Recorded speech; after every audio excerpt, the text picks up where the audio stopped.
Welcome back to Right Now. We are your hosts, Sans Joanna, but I am Valerie Ihsan. Julie Dawn. All right, today is episode 10, and we are... 10. Yeah, that's a milestone episode. Yes. Yay! High five. Damn! And today is July 2nd, 2018, as we record this. Today we're talking about pantsing versus plotting. And the controversy that ensues with that. Oh my God. But first we're going to check in a little bit, and mine will be really fast. Last week, I was on vacation. I didn't do anything. Nice. My nose is peeling from the sunburn I got, and that was Good. it. I was at the coast for a few days with some friends from the East Coast. So Nice. we rented a big house in Lincoln City and just went to the beach every day and looked at tide pools and sat on the... Soothing. Yeah, Very it was soothing. totally, it was very soothing, very relaxing. So yeah. Oh, before I left though, I did record one more episode of my new show, the nitty gritty of self-publishing. Right? So I recorded an episode on outlining, which actually dovetails nicely with today's topic. We'll have to link it or put the video at the end of this video, so you can just head on over there later when we get time to add it. What did you do last week? I did some writing. I got some writing in. I did a lot of research and kind of had to stop and go, how much research am I going to put into the book at this point, since it's the third time around? And it's a matter of like using the right names. So is this research for a book that you're currently writing or one that you're going to start writing? Oh no, this is for the one I'm currently writing. Okay. And usually around the third edit through is where everything kind of aligns and makes sense and goes, that's why in the beginning of the story I was doing this. Now it totally makes sense, you know. So I'm at that point and looking up all this, like, just the Sumerians, the most ancient stuff and legends and myths in the world. So it's just amazing. So I'm confused. Why are you researching now at edit 3? Usually I would don't people research before the book is even written? So if you know exactly what your story is going to be, there's layers of themes in my stories. Okay. So, like, I mean, Yosemite Rising was zombies and Native American legends. And Okay. so that's all weaved together. And when I was writing the first draft, there were certain words and certain elements of Egypt that started coming in. And I was like, what is that? You know? So I just left it alone. And I was like, well, I'll just highlight it and decide what I'm going to call this parallel universe later. And then just as I'm going through research, certain things are popping out of me, and like in the world, in our everyday life, and it's kind of just all aligning to where I have to put the work in to change it, to add in what is supposed to be there all along. So say that last part again. You have to. The last sentence. I have to put in the work to change the story, to make it what it was always supposed to be. Oh, I like that. Basically. That's cool. Because I'm a pantser. And I'm a plotter. So this is going to be a great conversation. Yeah. So if you're a plotter, it might not make as much sense, you know, because you kind of have an idea. But, so I have this apocalyptic idea, and that's, you know, the main surface of it. And then as I'm going through, I kind of let the story speak to me itself. Let's pause there though, because I want that to be part of the main topic. Yeah. So I wanted to finish the check-in part. I got some words. I got some scenes, but it's really my critique group had read pieces of it back when I was part of them, and they said it was really heavy. Like, it's really heavy, but it moved fast enough not to, like, bog you down. Oh, that's good feedback. Yeah. So But when I was going back over it, I realized what they meant by that. And so for me to go back and edit it, it's very heavy. Like it can take me a half hour to just 2 lines because it's just so heavy. And heavy, do you mean like dense writing, or like the themes are really it's emotional? just like really Okay. emotional and it's really draining. So, yeah. All right. I see you have some books here. Is this for later or is this for now? No, this is just for later. Okay. Some things here and there I that won't I preempt thought it I'd then. use as fillers. Okay. Do you want me to read the comment that we got? We got a Oh, comment, yeah. you guys. You have to leave comments because we don't We'll want to. give a shout out. Yeah, Look we'll at give a that. shout out to your name, and also, I don't know, we really want to create a community with this show, and so having you put your words back to us makes us know that we're not just putting this out to a vacuum. It's just getting sucked into a vortex. Okay, so today's comment is from Calliope Nikitas. She says, "Hello, girls. Thanks for another fun and informative episode." Yay! You're welcome. Though I am not published yet, nor have I written a book, I do consider myself a future author, or perhaps the apt word is delusional. Ha ha. And listening to your experiences and thoughts about advertising, etc., was so helpful. Love your camaraderie. I know I've said it before, but it's true. You make watching and listening so enjoyable. I look forward to your next episode. Thanks so much. We really appreciate your feedback, and we'll keep doing it as long as people like it. Yep. All right. So, do we want to get started with the main topic, or do you have anything else you want to share? Or No, I keep drumming around with this. Okay, so you guys all should know by now that my favorite writing motivational book is Stephen King's On Writing. should hold it up. And it's not just because he writes horror, because to be honest, I've only read one Stephen King book. But I think I Well, am other the than same, but I don't. Other than Horror scares me, so I don't read it. It gives me nightmares. Yeah. But I've read this book twice. Yeah. So I keep coming back to this one page. So I'm going to share it with you guys because I'm all about like Resources. and grabbing whatever jumps out at you. Yeah. Like whatever resonates. I don't fold pages in a book because it's like, I fold pages in books. but I do underline and mark now because if I eventually give the book away or my kids get it when I die, they could be like, why is that underlined? It must be important. And there's, So what is your little passage that you've been So doing? it's about writing, obviously. It starts with this. Put your desk in the corner, and every time you sit down there to write, remind yourself why it isn't in the middle of the room. Life isn't a support system for art. It's the other way around. Read it again. Read it again. Read it again. Because I loved reading in class. It starts with this. Put your desk in the corner, and every time you sit down there to write, remind yourself why it isn't in the middle of the room. Life isn't a support system for art. It's the other way around. So I think that's incredibly important when you're talking about balancing life and everything. Like, your experiences are going to lead into your work, and it's going to give you inspiration. And so don't just sit in a dark room.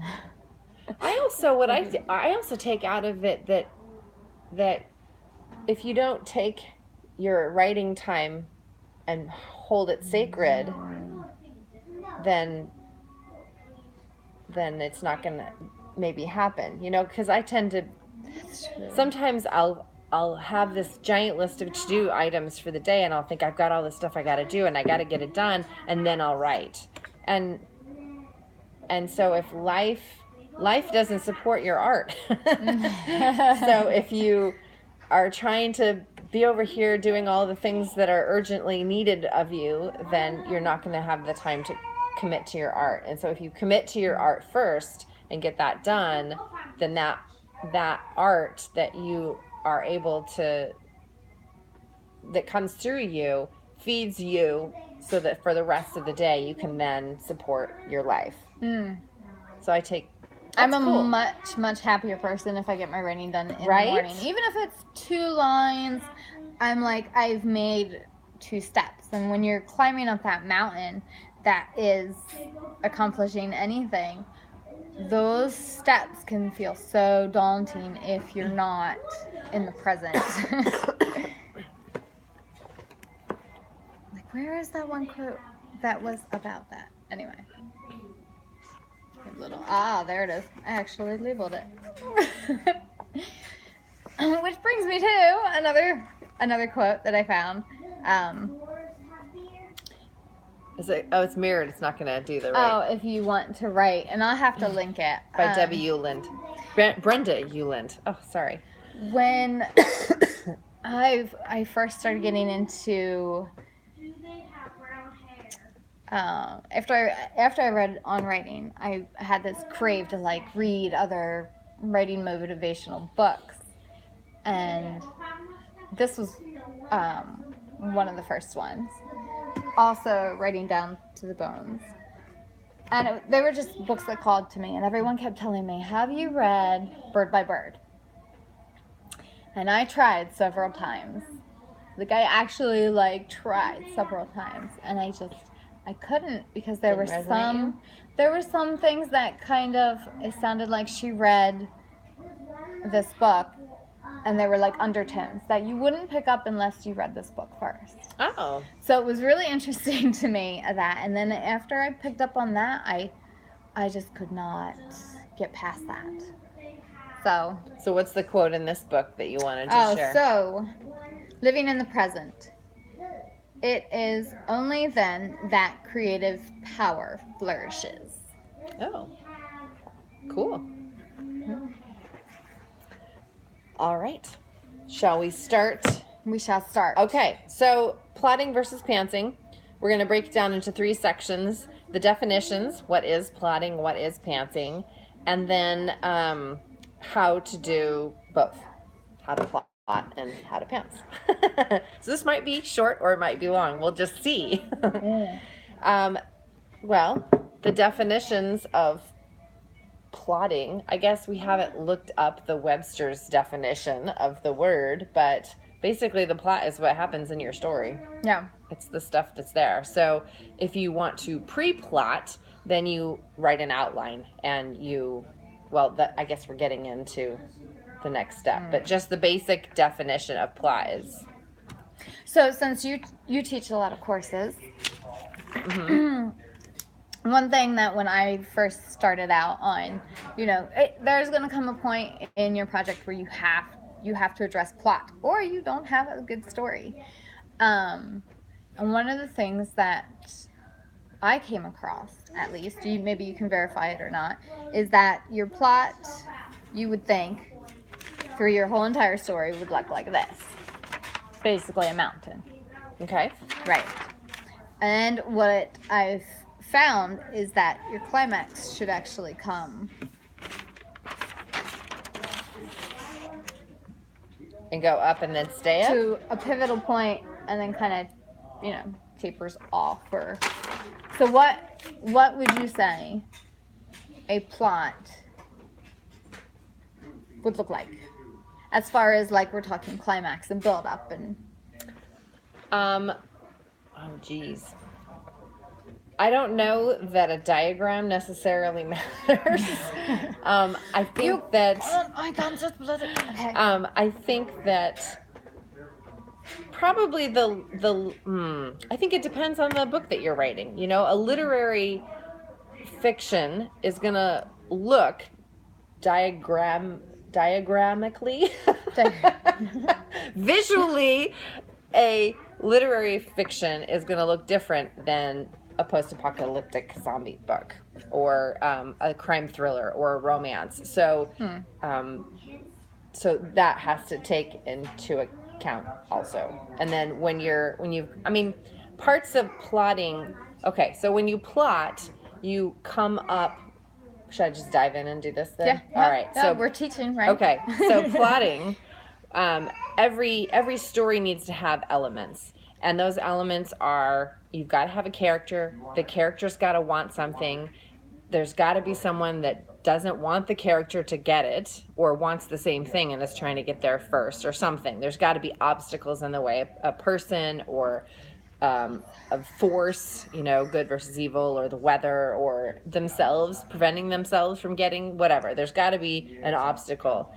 And then and so because there's obstacles, the character is trying really hard to get that thing, whatever that thing, that external goal is, and then they either succeed or they fail. So that's the 5 elements of the story.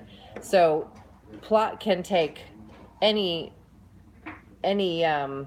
meandering path. It can be really fast paced. It can be up and down with stuff that's happening. But every story also has some elements to it besides those 5 that we just talked about that help tell that story. And so some of those things are like the inciting incident, the first plot point, the midpoint, the second plot point, the climax, the resolution. And a lot of those things are, I just swallowed a bug. I opened my mouth, and it flew in, and I swallowed it. She swallowed a bug. The woman who swallowed a bug. Oh my God. That's never happened to me live on television before. Okay. She may just have superpowers. Stay tuned for next time show. I totally lost my thought, but I was gearing towards going to Hero's Journey. So a lot of people, I think, are familiar with the Hero's Journey, or the 3-act structure, or now the 4-act structure. So I don't want to get too weedy. Does that kind of answer one of the? Yep. So we talked about what plot is and how one would plot it. And there's different elements of plot, and plot can be a whole different thing. You can check on over, right? Didn't you just do something? You said? Yeah, I just filmed an episode on my other YouTube channel, The Nitty Gritty of Self-Publishing, and I actually did an episode on outlining. And I go through the process of how to plot out your book, how to make an outline. I did it in 20 minutes too, which is a long episode, but not if you consider what we did. So if you can follow along with the episode, you can plot your book in 20 minutes. There you go. Okay, so why don't you talk about pantsing, because that's what you like to do. So pantsing. I was asking Valerie for the show exactly, if she knew where the name came from, because to tell you the truth, I hate the name of pantsing. I think that when you say plotting versus pantsing, my brain, maybe it's just my brain, goes straight to thinking plotting versus you suck. No, not at all. And in fact, a lot of people will just partially plot, they'll just write a couple of touchstone things down, and then that just reminds them what they want to do. They're just little dots on the map, and then they still just...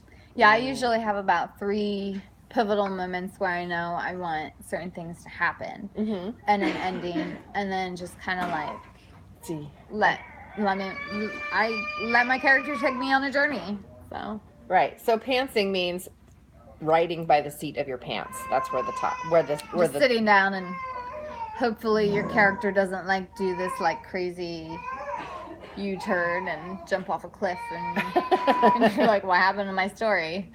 I have no plot.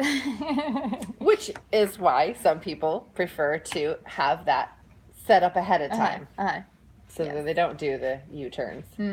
If you write out a plot and then your character still U-turns, maybe they were supposed to. Yeah. I think there is I've tried plotting a lot. And what I've noticed is that it seems the more writers that I meet, the higher the percentage of people that plot. I have a theory as to why, but go ahead. So then that leaves me again going, crap, I'm the underdog of the underdogs, because horror is the underdog of literature. And then you take that down, and I'm like, I always feel these like little percentages climbing out of the hole. But there are people there, so whatever. Well, you have 2 published books, right? Mm-hmm. And you've got 2 other ones that are in various stages of being done, almost done, like 3/4 of the way done, maybe. Mm-hmm. Halfway done, somewhere there. One of them's more than halfway done, and the other one's, the word count's there, and stories You're just in getting revision. there. Yeah. Okay. So I would say that you have a system that works for you. Yeah. Because you're I guess, putting out product. Yeah. We have a sad baby. He got scared. Would you like to say hello? Can you wave to the camera? Can you see yourself in the camera? So because you are creating product and you are publishing it and you are putting it out there, I would say you're not doing anything wrong. Right. You're using a process that works for you. Yeah. So this isn't a you must plot show, and it's not a you must pants show. It's these Find are what the 2 works different. for you, and yeah, definitely try on both. And I think that I think a lot of people actually do both, because in some way or another. Yeah, like we just talked about. Maybe they'll do the opening scene. I know what I want the opening scene to look like. I know what the inciting incident's going to be. And I know that there's going to be this problem and this problem that's going to happen. And I know that this is how the book ends. So there's still a whole mess of stuff in there that you don't know. But if you know those things and you have them blocked out on, a Google Doc, or I write in Scrivener, so I put it in Scrivener. But then what I like about it is I pull up that scene card and I know, okay, this is the scene where this thing happens, and I already know what I'm supposed to write then. So I sit down and I just start writing it. But I don't have any other information besides just a couple of sentences, maybe a couple paragraphs written down as a beat, as a reminder of what I want to happen in this scene. So it's still wide open for whatever's going to happen is going to happen. I just know that I need to make this thing happen. Okay. So I guess I kind of do both. But so what is your theory on why there's more plotters? In today's indie publishing world, which this show isn't necessarily just about indie publishing, although we both indie publish, so it's going to skew a little that way. So because in the indie publishing world, in the indie publishing industry right now, there are a lot of people who make their living by writing books and publishing them extremely fast. And that's just one business model. And it's not the business model that either one of us use. But some people in the industry use that high volume. And so they'll be putting out a book a month. They'll publish a book a month, or maybe a book every 3 months. And in order to write that fast, you have to plot. You can't just be like, oh, I wonder what's going to happen today. So they heavily plot out. They know exactly what the book's going to be and then they just go through and, and also, I was going to say also dictating, but that has nothing to do with plotting and pantsing. But that is another way to get word count out really fast, because we talk faster than we write. Yes. Not to mention, we're natural storytellers as humans. I think that storytelling is kind of part of our DNA, sort of, and our certainly ancestrally, and back in the day, that was how they told stories. So telling stories by the firelight, by the campfire, or whatever, that's in our blood, and so dictating is a natural form of that, and actually taking the story that's in our head and translating it into fingers on keyboard and prose on page and putting the punctuation in, and that takes, because some people say, oh, I can't dictate, it takes too long, I'll just type, I'm fast at that, I'm a really fast typer. But that mental process of getting your idea down onto the page is, it's got to be slower than the natural storytelling. Yeah. Anyway, so when I type, I can type maybe in a one Pomodoro 25-minute timer. I can get maybe 700 words, 700 words. But if I dictate, I can get twice that. Yeah. At least. Wow. Just because my fingers aren't slowing me down. Yeah. So, okay, so just to recap, plotting is just writing down ahead of time what's going to happen in your story. And then pantsing is not doing that and just writing by the seat of your pants. And how to plot is to figure out those things ahead of time, the inciting incident and the plot points and all those sections that a 3 or a 4-act structure would have in them. And you can take it as far as writing out exactly what's going to happen in this scene. Like, this is the scene where so-and-so walks in the room and this happens and then meets this person and has this conversation, but you're not actually writing that scene yet. You're just writing the beat for the scene. Up to, this is this, when I write scene cards, they're usually just a sentence or a phrase. I just have a hint of what's going to happen in this scene. Okay. And then if I feel inspired as I'm writing the scene card and I get a sudden flash of what the scene would look like visually, then I'll just, then I'm taking notes basically. Yeah. Or if I start hearing the conversation, I'll start putting in dialogue just so I don't forget it for when I come back to actually write the scene. And then pantsing is not doing that. Some people say they don't like plotting because once they know what's going to happen in the book, they're not interested in telling the story. That they like to write the story and learn about it as it happens. Is that the way it is for you? I find I like to surprise myself. Okay. I like to not... I like to lose all self-control when writing. Oh, fun. Like just being the channel. Kind of, yeah. Mm-hmm. And then like finding things that connect the dots later that are just like, I didn't see the connection before, but because that guy's wearing this emblem, it ends up actually turning out to be something I can connect to some ancient legend somewhere, and then bring it back into the world. So that's kind of cool. You have another quote for us, I see. I have, What book is this from? Writing Down the Bones by Yep. Natalie Goldberg. So she did like a lot of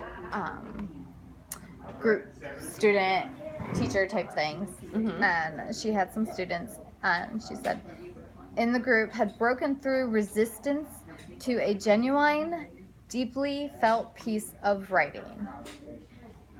So I think you also have to break down that negative talk, which is one. Mm-hmm. And then also just not wanting to do it, The plotting or the writing? The writing. Yeah. So this was just talking about breaking down resistance? Yeah, breaking Okay. down resistance for writing. And I was thinking, that's one reason that I pants is because I find if I plot, I can talk myself out of writing. Oh, interesting. Cool. I like hearing about other people's writing processes.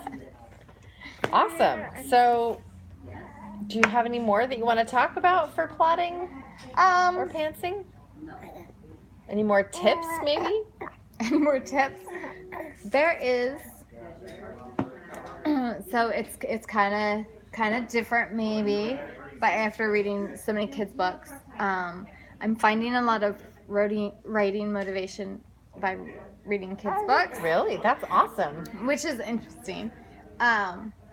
So if you are stuck, a good place to start is by reading Dr. Seuss's Oh, the Places You'll Go. Nice. And I don't remember reading this as a kid. Okay. So I picked it up when it was actually a gift from someone when we were moving from North Carolina State Parks. And it starts off. Yeah, oh, you want to see? You want to see? Congratulations, today is your day. You're off to great places, you're off and away. And for me, like if I'm having problems sitting down and getting in the chair, all I have to do is read this. Nice. That's awesome. Do you have that quote up, No, on your but computer I totally or something like that? On my own computer, I used to have the cheesy little screensaver that spins around on like the old Windows Macintoshes. No, Windows. Yeah. And you could change it to like say your name or something. And I would just put, you can do this. So anytime that like it would go blank and I'm like, I can't do this. I can't, put so much work and time and effort into creating this thing on the, hopes and dreams. And then the screensaver would pop up again. Pop up. Nice. You can do this. And I'm like, okay, just one more couple words. And awesome. Thanks for sharing all the quotes today. Yeah, it was just fillers there. I like resources. Filling up with quotes and it's inspirational things, yeah, and motivational too. How everybody does it. Okay, so I think that's it for our main topic. Yep.